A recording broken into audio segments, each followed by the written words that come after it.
He promised perfect smiles, then displayed them on his wall. In 1901, Dr. Elias Weber, the dentist who promised perfect smiles, was hiding a shocking secret. He didn't just fix teeth, he collected skulls. In the heart of California's gold rush town, Weber built a reputation as the go-to dentist for the wealthy, known for his skill and precision. But behind his polished exterior, something darker was brewing.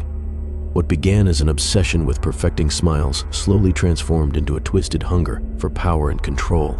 And soon, those perfect smiles weren't just in mouths, they were staring back from his walls, a grotesque collection of death.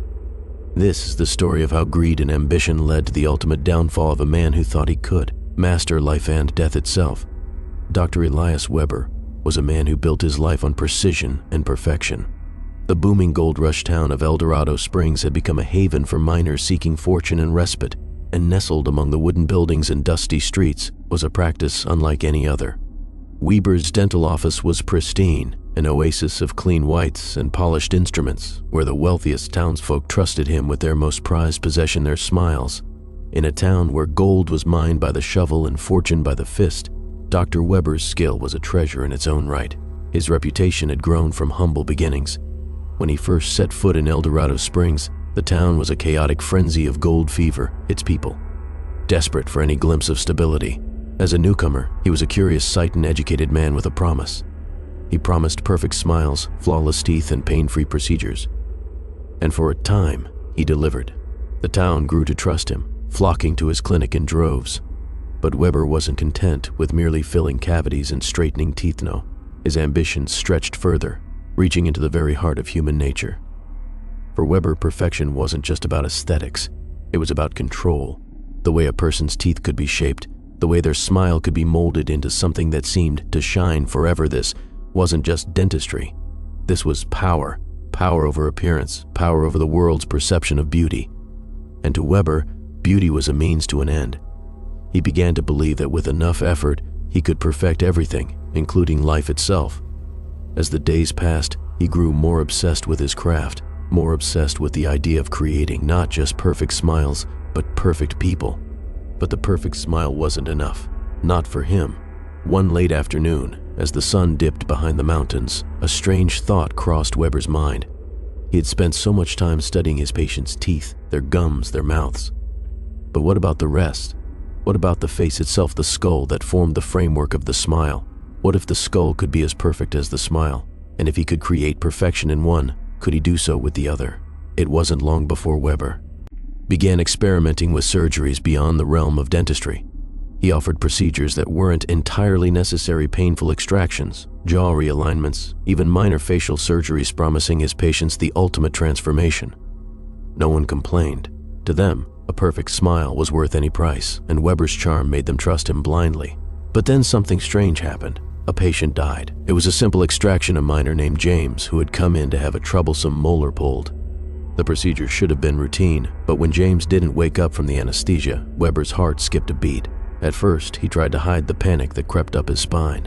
He attempted to revive the man, but it was too late. James was gone. Weber's mind raced as he stood over the lifeless body. This wasn't how it was supposed to happen. He was a professional, a healer even.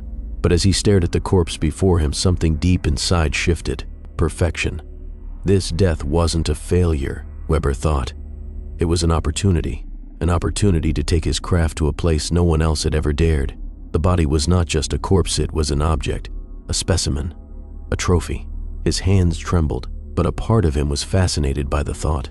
This death, this life lost, wasn't something to be mourned. It was something to be studied, preserved, admired. And so, against every moral fiber of his being, Weber made a choice. He kept James' skull. At first, it seemed like a quiet, almost private act, something no one would ever know. After all, it was just a skull, just another piece of bone. But that night, as Weber stared at it in his office, he felt a strange sense of power rush over him. The skull stared back at him, empty, silent. And Weber swore to himself that he would never forget what he had done. He would perfect not just the smile, but the very essence of life itself. Soon after, more patients came in, one by one, seeking perfection. And Weber's twisted mind saw each one as more than just a person needing dental work. They were candidates for the ultimate transformation. Each procedure Weber performed, each tooth he fixed, each jaw he aligned became a mere step in his growing obsession with creating perfect bodies, perfect faces. His office became a sanctuary, a temple where he promised eternal beauty, a place where smiles were no longer just about vanity, but about control. But as he expanded his surgeries to include facial enhancements, the whispers began. It was subtle at first. A few patients who left with more than they had come for and nothing more. No explanations, no records. Some had even disappeared entirely. Weber thought it was inconsequential. After all, who would miss the faceless men and women who had passed through his hands? They were just parts of a much grander vision. But the townspeople began to notice. The missing people didn't add up. The deaths started to feel less like accidents. There was a tension in the air, yet Weber's charm still worked. His power was as strong as ever. And as the gold rush continued to pour into El Dorado Springs, the people who were left never quite dared to speak up. They didn't want to anger the only man who could give them perfection. But what Weber didn't know was that someone was watching, and they weren't going to let him get away with it for much longer. The death of James, the miner, was a turning point for Dr. Elias Weber. The once patient, lifeless body had been laid on the operating table, and yet, instead of disgust or fear, a strange curiosity filled Weber's mind. He had always been meticulous in his work, but this death was different. There was something exhilarating about it. The calm, still skull staring up at him, untouched by time, seemed almost perfect. And in that moment, Weber realized he had been searching for something deeper than just a flawless smile. He wanted something more. Power, control, the ability to mold not just the outward appearance, but the very essence of life itself. With his hands still trembling, Weber carefully removed the skull from the body, treating it with a reverence that no one could understand. It was a strange, chilling act, almost ceremonial, and in that moment Weber felt the weight of something terrible descend upon him. He had crossed a line, and yet something inside him whispered that he had crossed into something extraordinary. In the days that followed, Weber couldn't shake the image of James' skull from his mind. It was more than a simple relic of a death. It was a trophy, a symbol of his success. But it was also a reminder of just how far he was willing to go to achieve perfection. He needed more. He craved more. It wasn't long before another patient came to see him, Sarah Hawthorne, the daughter of one of the wealthiest families in El Dorado Springs. Sarah was a beautiful woman, delicate and refined, and she had heard of Weber's skill through the social circles that frequented the gold rush. She was charming, and upon entering his office she exuded an air of confidence that instantly intrigued him. Sarah was the epitome of grace, but even she, perfect woman, wanted more. She wanted her smile to be flawless. Weber's eyes lit up with excitement. There was something about her, something that made her perfect for his next project. Had been refining his skills for months, but now he was ready to push the boundaries further. Sarah would be the perfect candidate for a new procedure, one that combined not just dental work, but subtle enhancements to the jawline and facial symmetry. The ultimate smile, the ultimate beauty. But there was more. Weber didn't just want to create the perfect smile, he wanted her face to be perfect, immortal. He had never been bolder in his approach, and the truth was, he had already taken the first steps into territory he had only dared to dream of. What was the point of creating beauty if it couldn't last forever? As Sarah sat in the dentist's chair, Weber could feel the weight of what he was about to do. The tools were laid out before him, gleaming in the light. For the first time, he didn't just see a patient in need of dental work, he saw a subject. A canvas had promised Sarah the perfect smile, but in his mind, she was about to become more than just that. She would be a part of his legacy.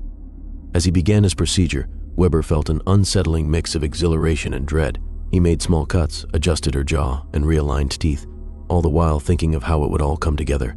He couldn't stop. He had become so obsessed with perfection that there was no turning back now. The procedure should have taken hours, but it felt like an eternity. When it was finally done, Weber stared at Sarah, his masterpiece, but there was a twist he had not anticipated. The procedure had gone too far, too much.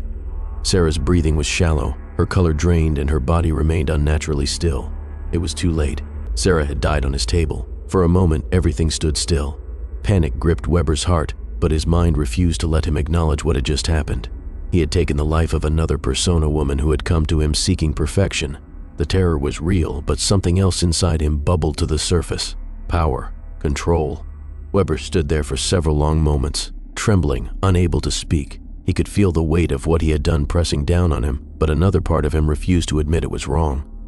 He hadn't meant for it to happen. He was just trying to make her perfect, She was just another part of his grand design. And yet, his failure would become his greatest achievement. He took the scalpel in his hand once again, trembling as he approached Sarah's body. This time, he was careful. He was deliberate. This skull would not be discarded. It would be preserved. In the dead silence of the room, Weber marveled at the skull in his hands. This, he realized, was the ultimate form of perfection. Not just a smile, but the final remains of someone who had trusted him. This was his true craft. As the days passed, Weber's obsession grew. He kept Sarah's skull, carefully preserving it, and with each new procedure, his collection expanded. Each skull he added to his growing collection was more than just the remnants of a life taken. It was evidence of his control over life itself. But as his collection grew, so did the whispers. Patients began to vanish, their names fading into rumors and vague stories. No one seemed to notice or care that some people never returned, their lives swallowed up by Weber's increasing appetite for power. But there were those who were starting to put the pieces together, and they wouldn't be silenced. Weber didn't know it yet, but the town was beginning to turn against him. Clara, a young woman whose father had recently gone missing after a visit to Weber, had started to connect the dots. She had come to El Dorado Springs seeking answers, but now she was uncovering something much darker than she had ever expected. But Clara's investigation would lead her to something that would shatter the illusion Weber had built. What she discovered next would change everything. The whispers had started, but Weber, consumed by his obsession with perfection, dismissed them. The town of El Dorado Springs was bustling with life, its miners digging for fortune, its townsfolk living in the shadow of the gold rush. But beneath the surface, things were beginning to rot. Dr. Elias Weber, now a fixture of the town, was no longer just a dentist. He had become a figure of legend, a creator of perfection. He was the man who could fix what was broken, heal the unfixable, and craft beauty where none existed. But in his mind, he wasn't just reshaping faces, and Smilesh was reshaping destiny. His office, once a simple dental practice, had turned into something much darker. The skulls on the walls, each one carefully preserved, stared back at him, their hollow eyes silent witnesses to his growing madness. Weber didn't just see these skulls as trophies. No, they were evidence of his power, each one a step towards something greater. The next patient to walk through his door was Thomas Green, a wealthy businessman with a reputation for being vain and arrogant. He had heard of Weber's skill and had come to the doctor to fix what he considered his greatest flaw, his imperfect smile.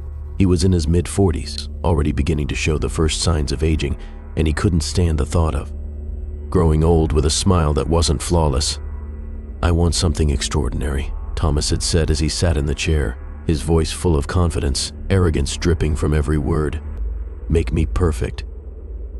Weber's lips curled into a subtle smile. He had heard this request 1,000 times. It was the price of fame. But this man, this arrogant fool, would become more than just another patient. Thomas Green would be the next to add to Weber's grand design.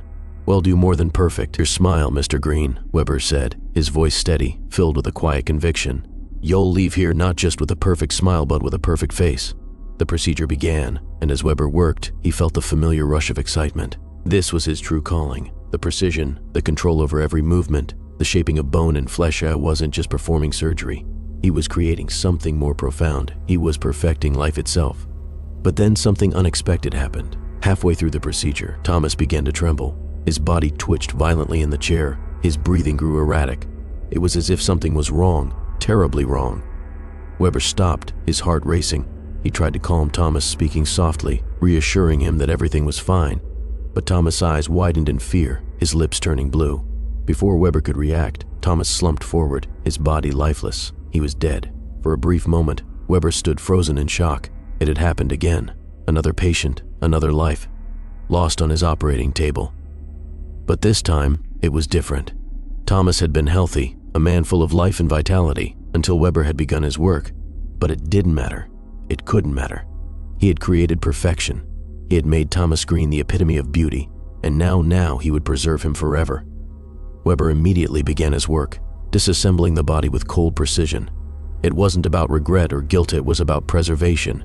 He had just created a perfect specimen, and it would not be discarded. He would keep this one. No one would know. This time, Weber would make sure that no one would ever speak of it again. But as he was about to remove the skull from Thomas' body, a knock came at the door. It was Clara. Clara, the daughter of the businessman who had gone missing months ago, had come searching for answers. She had grown suspicious of Weber, piecing together the unsettling truths about his practice. She had come too close to the truth, and now she was standing outside his office, waiting for him to open the door. Weber froze. The moment had arrived, the moment he feared most. He'd been so consumed by his work, so caught up in his obsession with perfection, that he hadn't seen the danger approaching. Clara was getting too close to everything he had built. Clara knocked again, louder this time. She wasn't leaving until she got answers. A flash of panic hit Weber, but then something inside him clicked. He would make her see. He would make her understand that his vision of perfection was beyond their comprehension. She would join him, just like everyone else. He quickly covered the body with a cloth, hiding it from view, and rushed to the door.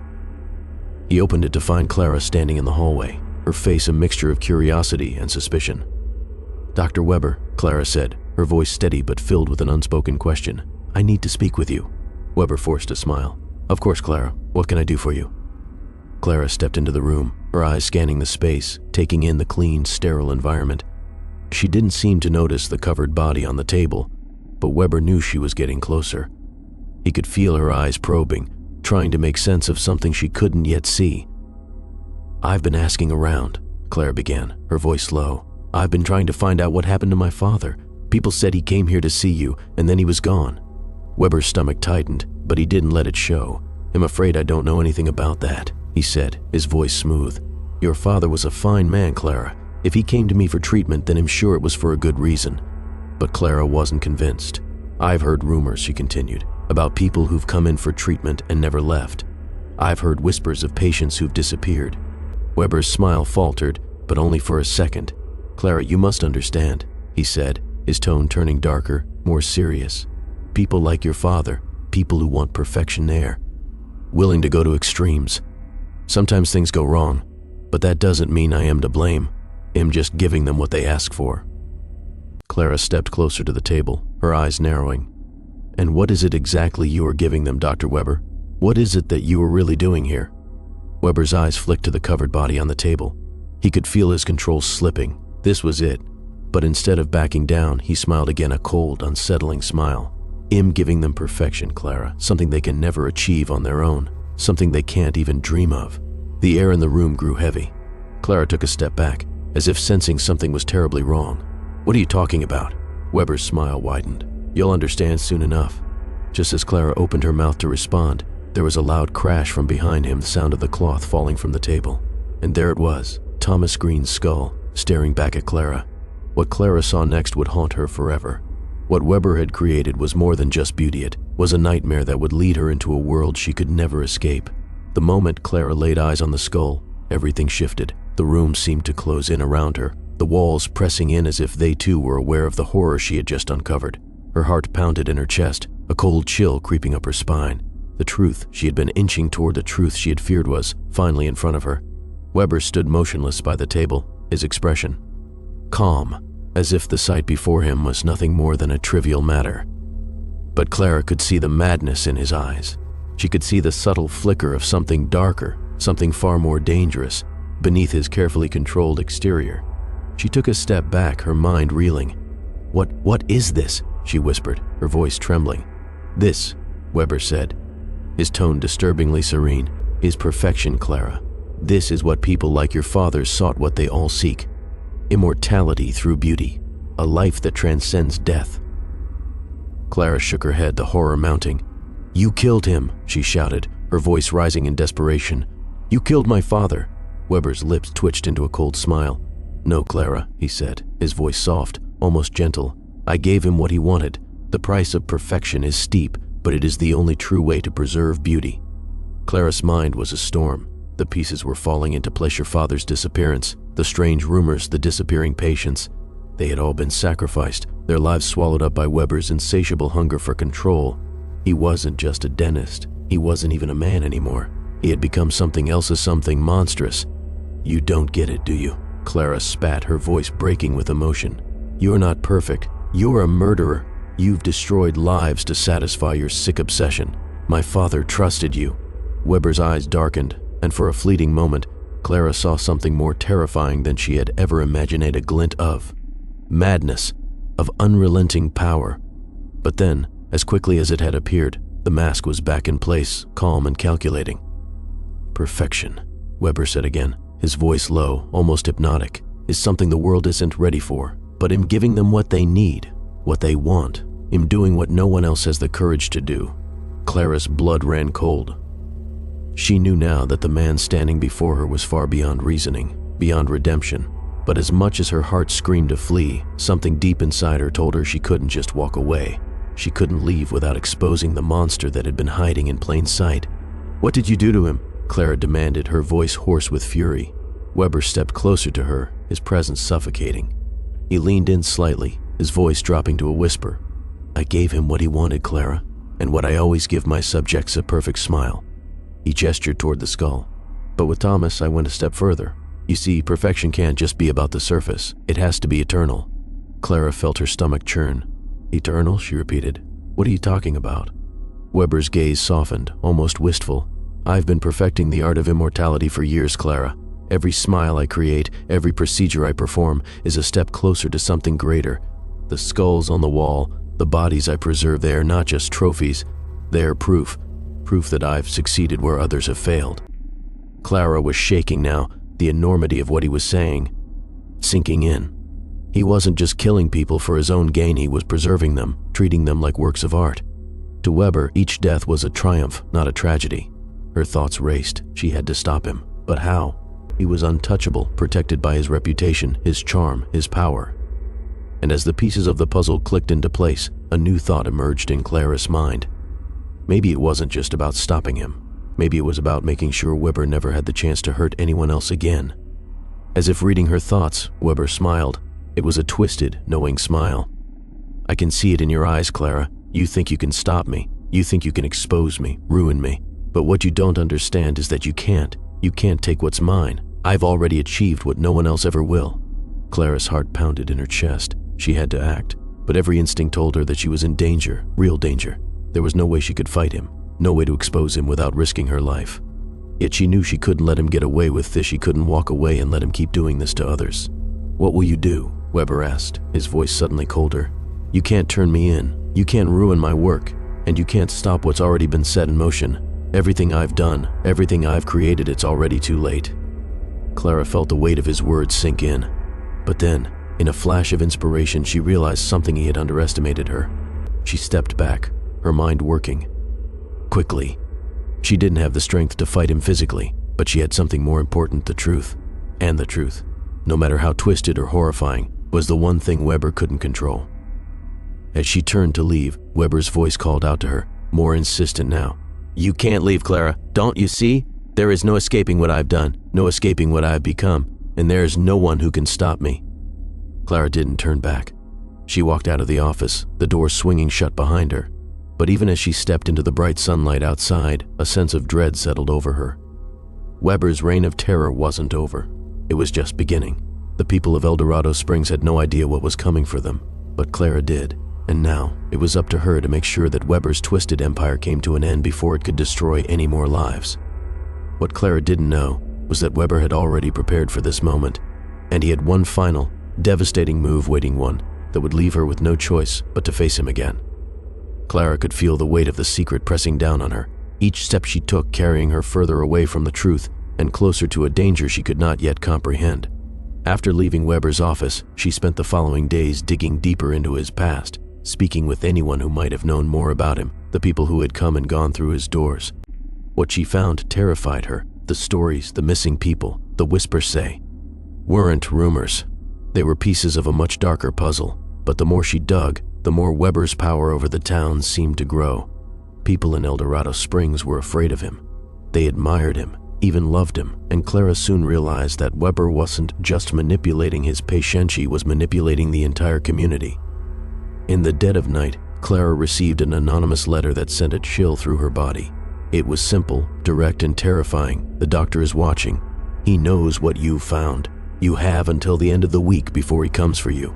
Clara sat still for a long time, the words swimming in her mind. She knew what she had to do. She had to confront Weber.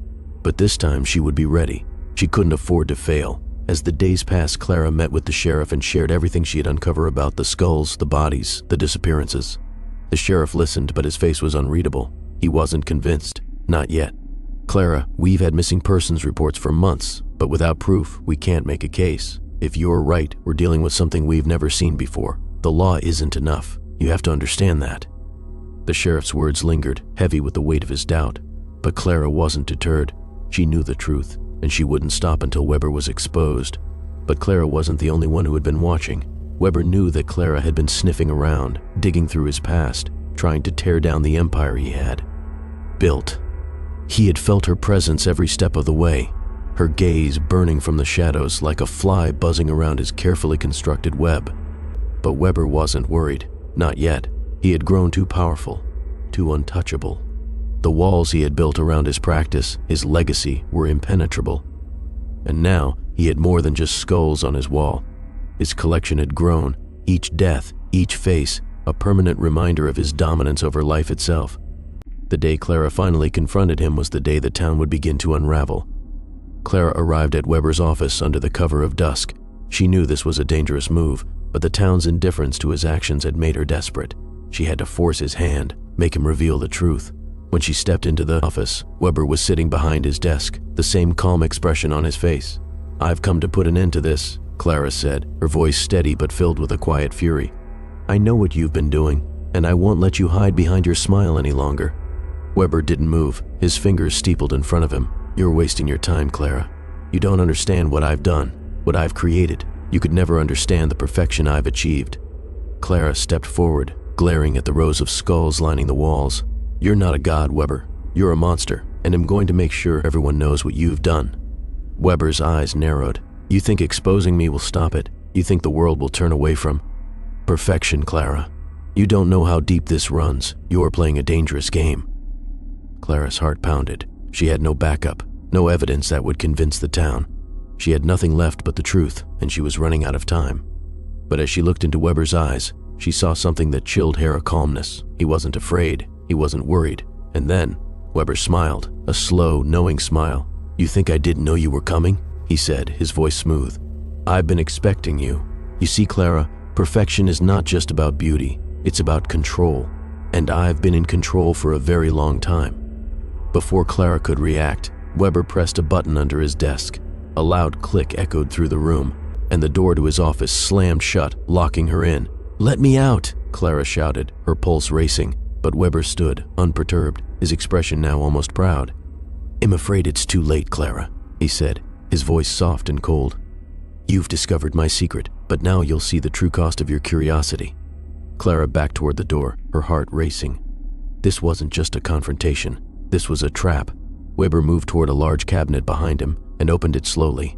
Clara's breath caught in her throat as she saw what lay inside: more skulls, more bodies, carefully arranged in grotesque displays. And in the center of the cabinet, there was a figure she recognized, her father's skull. Clara froze, her knees nearly buckling beneath her. The realization hit her like a physical blow. He had been part of the collection all along, not just a victim, but a permanent part of Weber's twisted obsession, a trophy. She could feel her vision narrowing, the air growing suffocating. Weber's voice, cold and distant, echoed in her ears. "Every patient who ever walked through that door became a piece of my legacy. Your father was no different. He asked for perfection and I gave it to him." Clara turned, her eyes wild with fury. "You'll never get away with this," she said, her voice shaking with rage. "I will make sure everyone knows what you've done." Weber simply smiled again. "You'll try, Clara, but you'll never expose me. You'll never stop what's already been set in motion. The world isn't ready for the truth, but I am." Suddenly, the lights went out. The room plunged into darkness. Clara's heart raced. She heard the faint sound of footsteps behind her, slow, deliberate. Weber was closing in, but before he could reach her, the door crashed open. The sheriff, along with a group of deputies, burst into the room, guns drawn. Weber stopped in his tracks, his face contorting into a mixture of surprise and rage.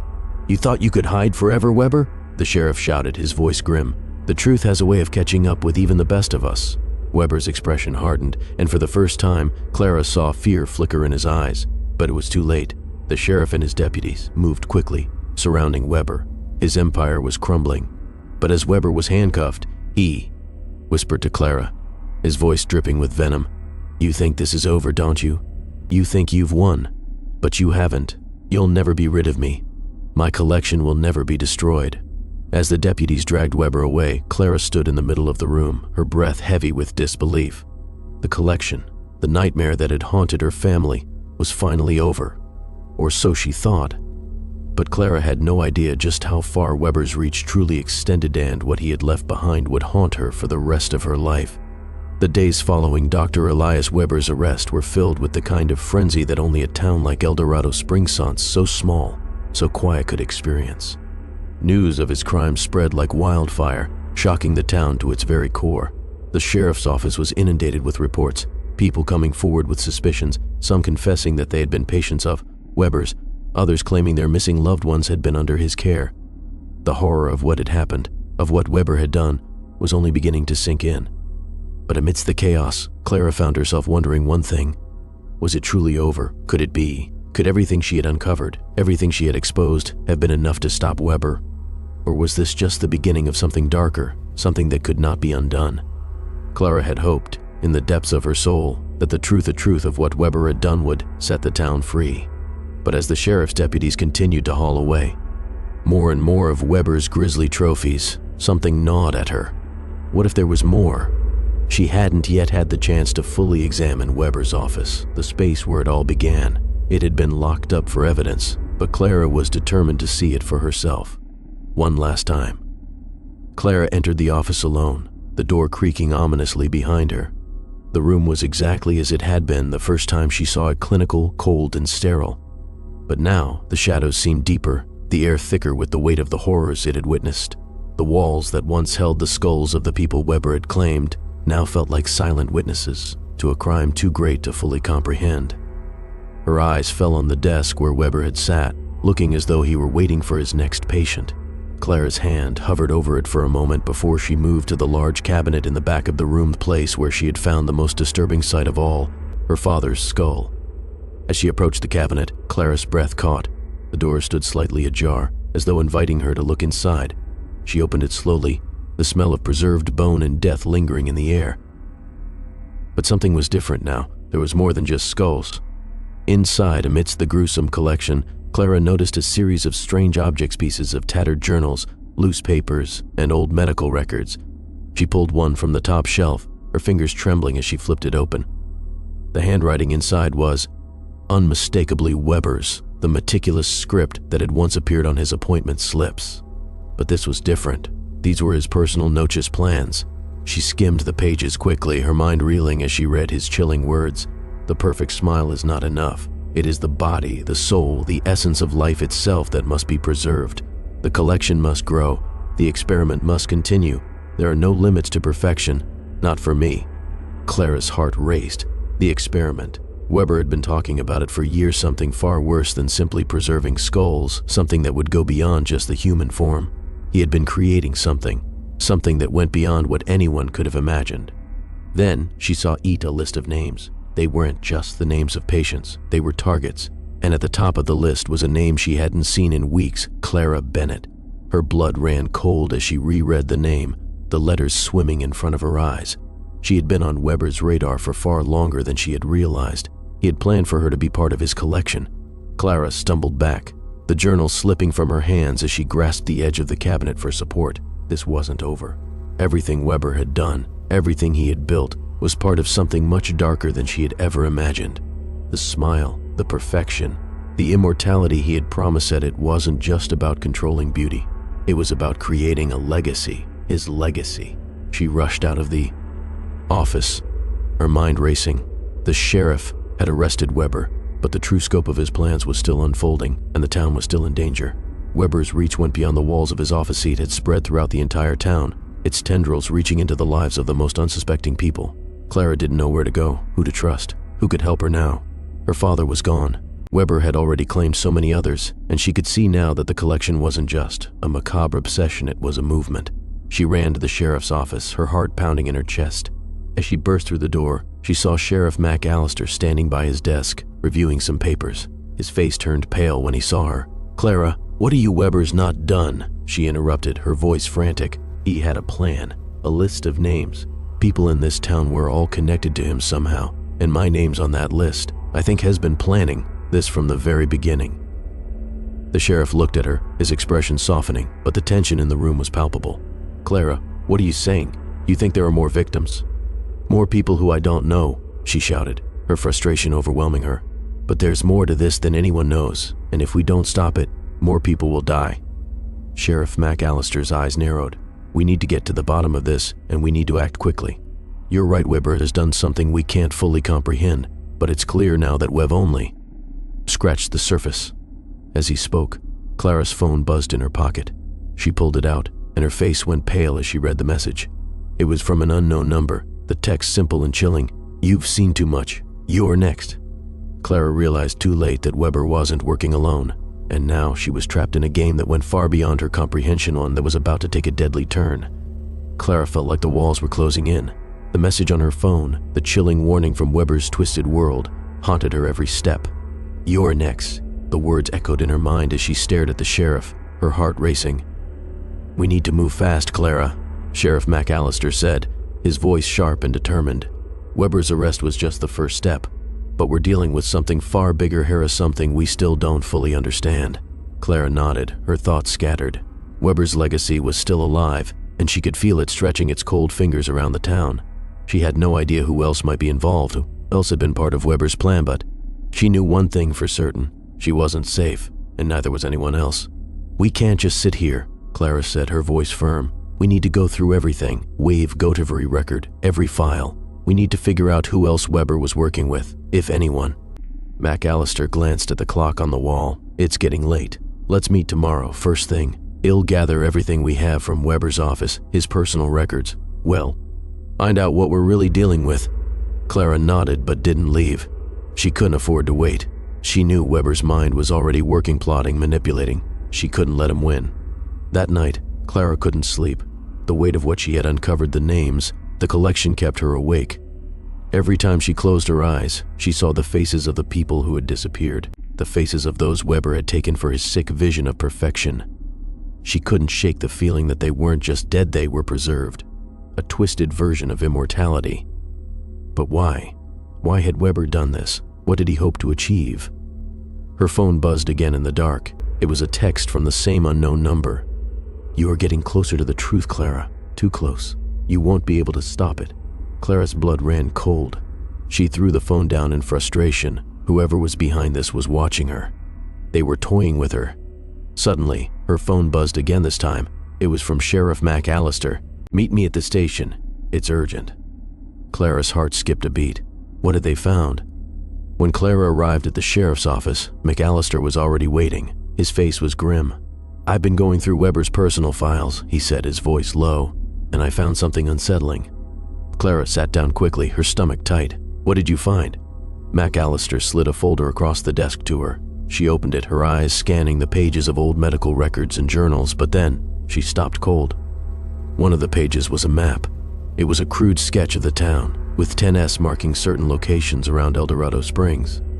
At first, Clara thought they were random, but then she realized they were patients' homes, people who had gone missing. They were part of his plan, McAllister said, his voice barely above a whisper. Weber had been targeting them for years. "These homes aren't just where people lived there, where he chose his next victims, and I think I found the last location." Clara's pulse quickened as she stared at the last X on the map. Near the outskirts of town, a small, abandoned cabin just outside El Dorado Springs. It was circled, marked with urgency. Clara felt the weight of her realization. This is it. This is where he's been taking them, where he's been doing whatever has been doing. McAllister nodded. "We need to go there now, but Clara, we have to be careful. If Weber has been hiding something this big, there's no telling what we might find." They grabbed their coats and rushed out of the station, driving through the night toward the cabin. The air was thick with tension, the silence inside the car almost unbearable. As they neared the cabin, the hairs on Clara's neck stood up. The cabin looked abandoned, overgrown, with weeds, the windows dark and lifeless. Yet, she couldn't shake the feeling that they weren't alone. McAllister stepped out first, his hand on his gun. Clara followed, her heart pounding in her chest. They made their way cautiously to the door, the creaking of the wood beneath their feet the only sound. McAllister pushed the door open, and the two of them stepped inside. The smell hit her first, a heavy, almost musty odor that seemed to hang in the air, thick and suffocating. As her eyes adjusted to the dim light, Clara's breath caught in her throat. The cabin was filled with shelves, but these weren't shelves of food or tools. No, these shelves were lined with more skulls, more preserved remains, more glass jars filled with disturbing relics. And in the center of the room, there was a large table covered in what looked like fresh surgical tools. The sight made Clara's stomach turn. "God," she whispered, taking a step back. McAllister, his face pale, scanned the room. "This is worse than we thought." Clara's eyes scanned the shelves, but then they landed on something that made her freeze. A small, open box. Inside it were a series of photos of people she recognized, people she had known. And in the center of the photos there was one person, Weber. It was a picture of him standing proudly next to a smiling, seemingly unrecognizable figure. The person in the photo had a perfect smile, their teeth gleaming in the light. But Clara realized with a sickening jolt the person wasn't just smiling. They were frozen, trapped in that smile, trapped in that image, forever. It hit Clara like a ton of bricks. The smile, that's what Weber had done. He hadn't just killed people. He had turned them into something else entirely. They were more than just victims. They were part of his collection, his vision of perfection, preserved in time, kept for eternity. And that's when Clara saw it, the last photograph. It was of her father. Clara had thought she was closing in on the truth, but now she realized with horror that Weber's collection was far more extensive and far more deadly than anyone could have imagined. The game wasn't over. It had only just begun. Clara stood frozen in the dim light of the cabin, the photograph of her father staring back at her, his face smiling in a way that was so unnatural, so perfect it made her stomach churn. Her father, the man who had once been full of life, who had vanished without a trace, was now part of Weber's collection. It was the final piece of the puzzle, and it shattered her world into pieces. Sheriff McAllister was behind her, his face twisted in disbelief as he took in the same horrific sight. "God, Clara, this is beyond anything I ever imagined. But we've got to get out of here. Now." Clara felt numb. She couldn't tear her eyes away from the photograph. The smile on her father's face wasn't just forset, it was frozen in time, a symbol of Weber's sick obsession with controlling everything. But why her father? Why had Weber chosen him? Suddenly, a sound from behind them jolted Clara out of her trance. The door to the cabin slammed shut, the sound of heavy footsteps echoing through the small room. They were not alone. "Weber's gone, Clara," McAllister said, his voice tense as he moved toward the door. "We need to leave, now." But Clara didn't move. She felt as if the room itself was closing in on her, the walls pressing in with a suffocating weight. She had to know more. She had to understand why her father was among the collection. "Clara," McAllister urged, "we don't have time for this. We need to—" "I'm not leaving," Clara interrupted, her voice steady despite the chaos swirling in her mind. "Not yet." Before McAllister could respond, there was a loud click. The door swung open, and standing in the threshold was a figure, Weber. Clara's breath caught in her throat. But something was wrong. Weber didn't look like the man she remembered. He was dressed in an old, tattered suit, his hair disheveled, his skin pale and stretched tight across his bones. It was like seeing a ghost, a shadow of the man who had once commanded power over the entire town. "Clara," Weber's voice was low, almost a whisper. "I see you've discovered the truth." Clara's heart raced.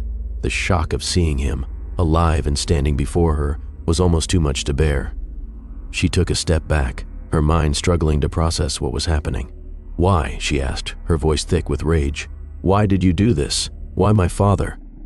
Weber smiled, a cold, eerie grin that made Clara's blood run cold. "You think this is about your father? You think it's personal?" "No, Clara, it was never about your father.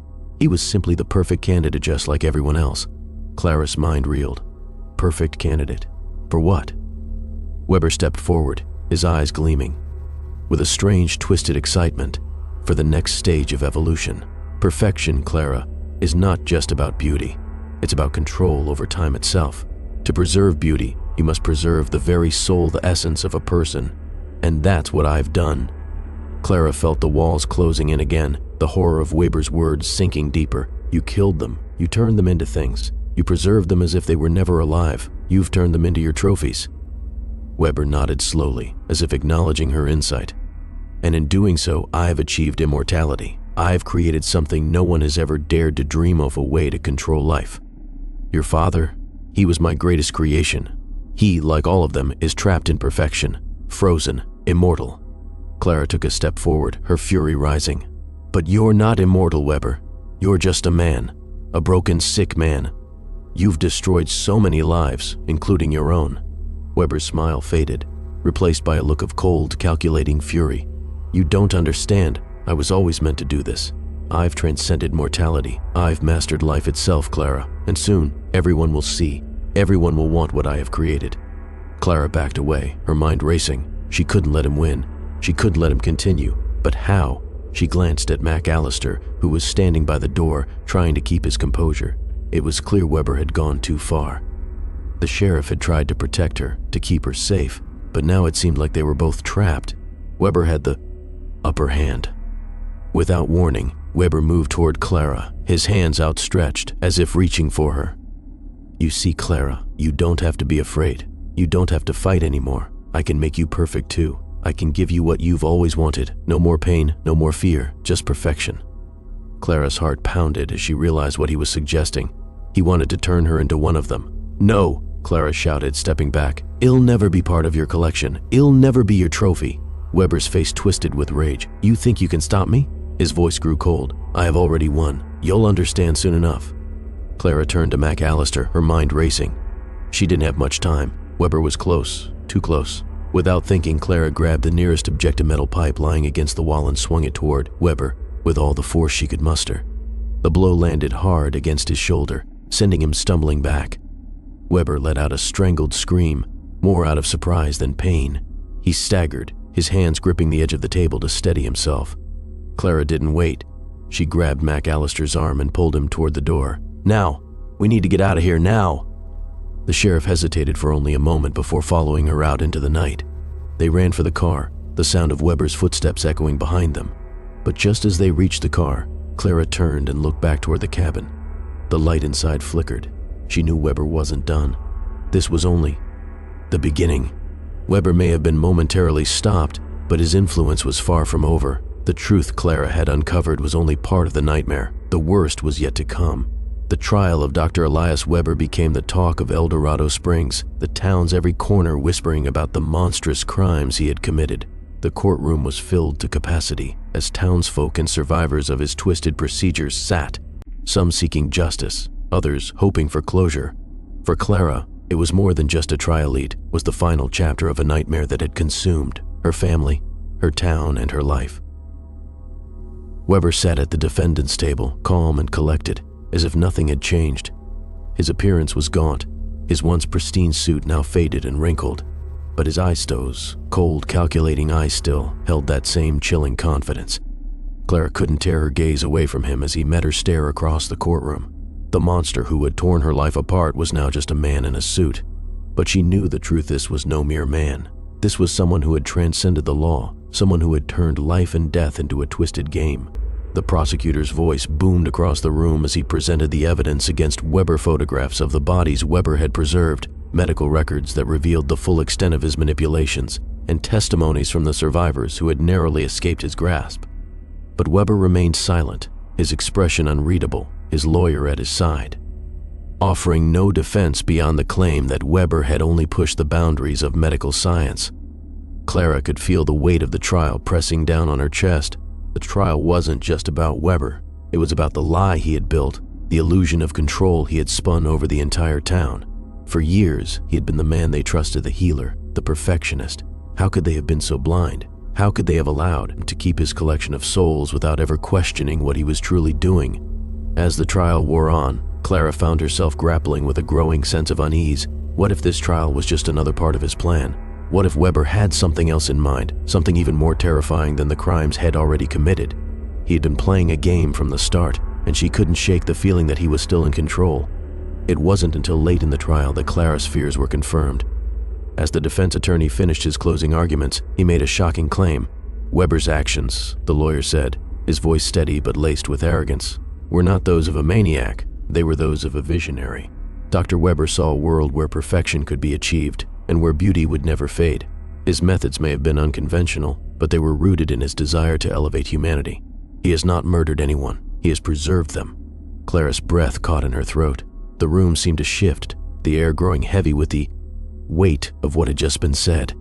Was this part of Weber's twisted defense? Was he going to claim that he had done nothing wrong? But it wasn't over. The defense attorney's words were followed by a bombshell. He slid a final document across the table, a report written in Weber's hand, a confession, but not the kind they had expected. It was more than that. I knew you'd come for me eventually, Weber's handwriting read. But I'm not the one who needs to be judged. The true crime is the world's refusal to accept what I've achieved, what I've created. People like Clara, people who would never understand what I've done here, are the ones who should be held accountable. Not me. The courtroom erupted in chaos.